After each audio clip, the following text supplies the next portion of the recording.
ប្រសិនហើយអ្នកដតីគេថាយើងនឹងគេបាញ់សម្រាប់ប្រជាជនហើយនៅស្ងៀមទៀត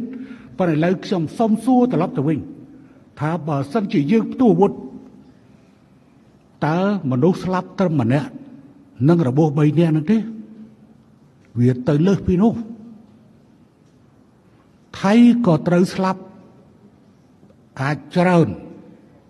ហើយយើងក៏ស្លាប់ដល់ស៊ីសផុតនោះនិយាយគ្នាច្បាស់